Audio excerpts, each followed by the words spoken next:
Hello YouTubers and welcome to the JK Lenses review of the Nikon 400mm f3.5 AIS manual focus lens. As usual, this review is in 4 sections. Having run down the lens's specification list, we check out its handling in everyday use, we examine its optical performance and then have a look at some possible alternatives. When it was first produced in the late 1970s, this lens was the fastest apertured 400mm lens available on the 35mm format. On a modern DSLR with an FX sensor, it'll produce an angle of view of just over 6 degrees. This makes it ideal for photographing things that you can't get very close to in areas such as sports, wildlife and international espionage. In real life terms, this means that on an FX body, you can fill your frame with an angle of view about 1/60th that of a 50mm standard lens. This lens has to be focused entirely manually by turning the focusing ring, although it is equipped with a movable focus scale marker, which allows you to set a click stop anywhere on the focusing scale. This can be used to allow you to return to a particular focusing distance very quickly. The lens can focus down to a minimum distance of just under 5 meters, and all this is done completely internally. The lens contains absolutely no electronics whatsoever, which means when mounted on a modern DSLR, all aperture information is sent to the camera body mechanically. In all but the very earliest of these lenses, this is done via the AI or AIS system. This means the lens has a cutout notch just behind the aperture ring, which is designed to engage with a coupling pin on the camera body. Despite the age of this system, an awful lot of Nikon's latest 21st century camera bodies are still fitted with this lever. However, it's very important to make sure that your particular camera body definitely has this coupling lever if you want to use it with this lens. The lens has a relatively simple construction of 8 elements in 6 groups, including the use of Nikon's extra low dispersion or ED glass. It's a constant 30 cm in length and on its own weighs in at just under 3 kg due to its all-metal construction. The lens's size and weight are obviously the key issues when it comes to considering its handling. When attached to one of the larger Nikon FX bodies, it makes a combination that weighs over 4 kg. If you've never owned a lens of this size and weight before, then you may need to factor in the cost of a suitably substantial tripod mount. And it also goes without saying you can never allow the weight of this lens to bear fully on the lens mount in your camera body, with the system always being supported at the lens's tripod collar, never just at the camera body. Having said all that, if we compare the lens with other lenses that can shoot up to around 400mm at a relatively fast aperture, then we start to put the size and weight of this lens into its proper perspective. Although it towers over a standard lens, when compared to the 200-500 or the 200-400 lenses, it's really quite a petite unit. Its closest comparison in the current Nikon catalogue is obviously the 400mm f2.8 lens, which in this photograph would be a bit longer and a bit fatter than the 200-400 f4, and again is much bigger than the 400mm f3.5. The main handling issue to do with this lens's weight is in fact its distribution. As you can see, at the very front of the lens it flares out to well over 122mm diameter, and in this front section there's some very large and very heavy pieces of glass. Consequently, the lens is very front heavy, and holding the lens is rather like wrestling with a large pendulum. Once you've come to terms with the size and weight of this lens, the feature that hits you squarely in the face is the build quality of the lens. It's basically on a totally different planet to any other lens in the current Nikon catalogue, no matter how expensive. As far as I can see, every single part of this lens is either made of glass or metal, and has been created, finished and assembled with the utmost of care. To say this lens is built to last a lifetime is a bit of an understatement. My example must be getting on for nearly 30 years old, and doesn't look particularly different from the day it was made. You can see echoes of this standard build quality in lenses like the 105-135 f2 DC lenses and the 180 f2.8, but even these lenses come a very distant second to this lens's build quality. If we start our tour of the lens at the lens mount, we might be slightly surprised to see no evidence of a weather sealing gasket. Remember, however, this lens contains no electronics, and when it was launched in the late 70s would probably have been connected to camera bodies that had the absolute bare minimum of electronics. Consequently, in those days, the weather sealing gasket really wasn't a thing. Next up is the lens's aperture ring with its generous grip, and on this example the little rabbit ears which would allow this lens to be used with pre-AI Nikon camera bodies. If you'd been starting to worry about the cost of buying a filter to fit the front element of this lens, then the good news is it actually takes titchy 39mm filters. As you can see, these fit neatly into a little slide-out drawer near the lens mount, and unlike externally mounted filters, a filter has to be kept in this drawer all the time for the lens's optics to work properly.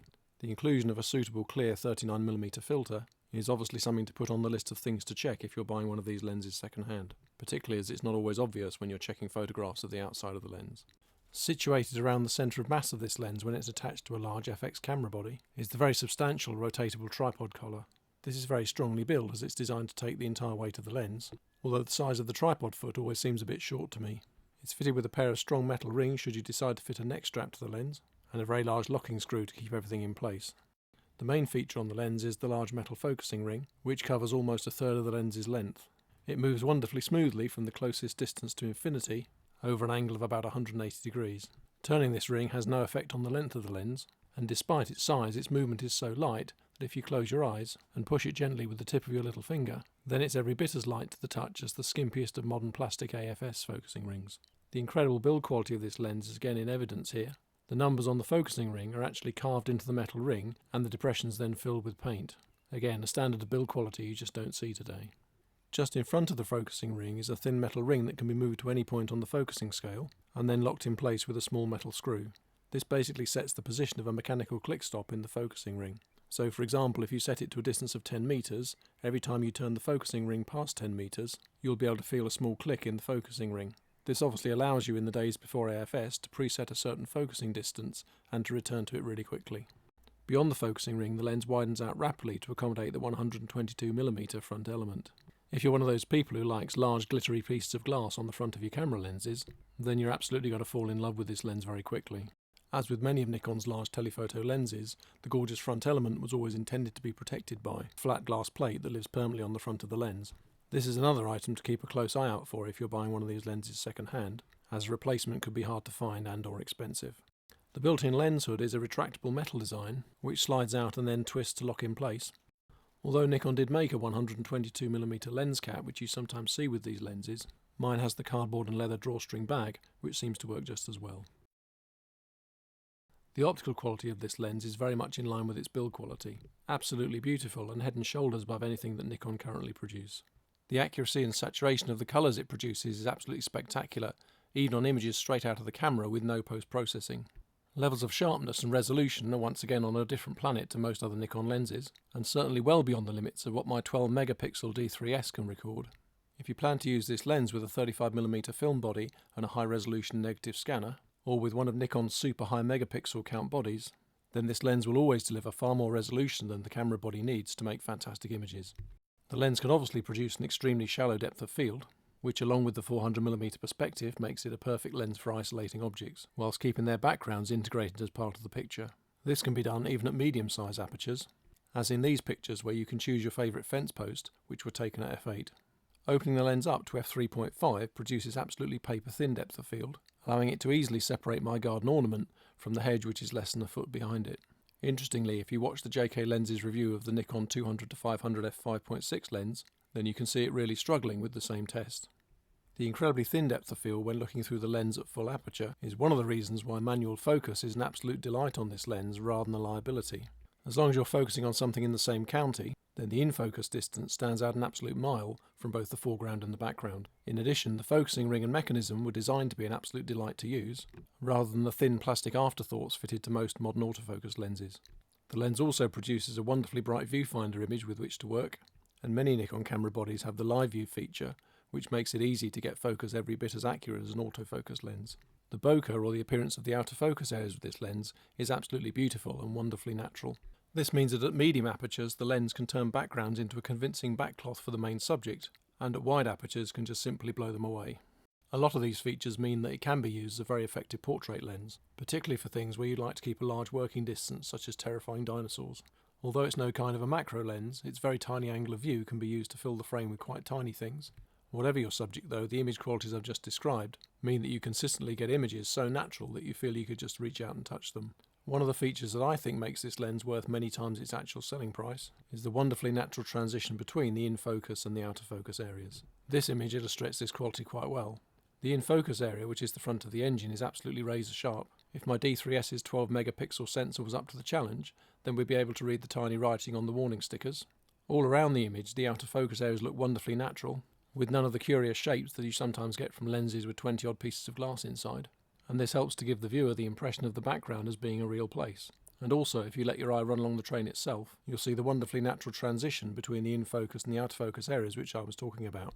Here at JK Lenses, we're convinced this is a feature of lenses which are made from just a handful of very high-quality elements, as it's a feature which is missing from many very expensive modern lenses with a very high element count. Either way, it's part of an optical performance which makes this one of the great Nikon lenses of all time. One of the great things about the fast 400mm Nikon primes is that they don't really have any alternatives. Their optical quality and the images they produce are second to none, and not really replicated by any other lens.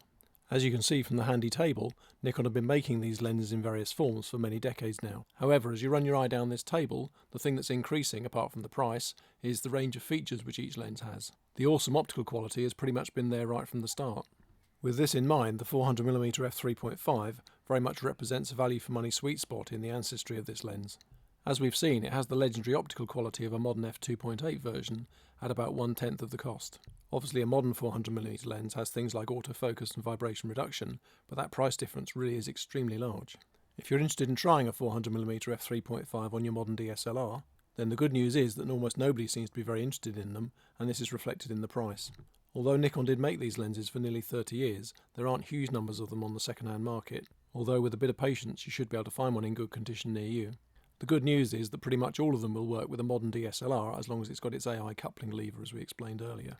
The only thing to watch out for is at the beginning of the production run, Nikon did make about 70 of these lenses in the pre-AI format. These lenses don't have the cutout notch behind the aperture ring and therefore won't be able to transfer aperture information to a modern DSLR.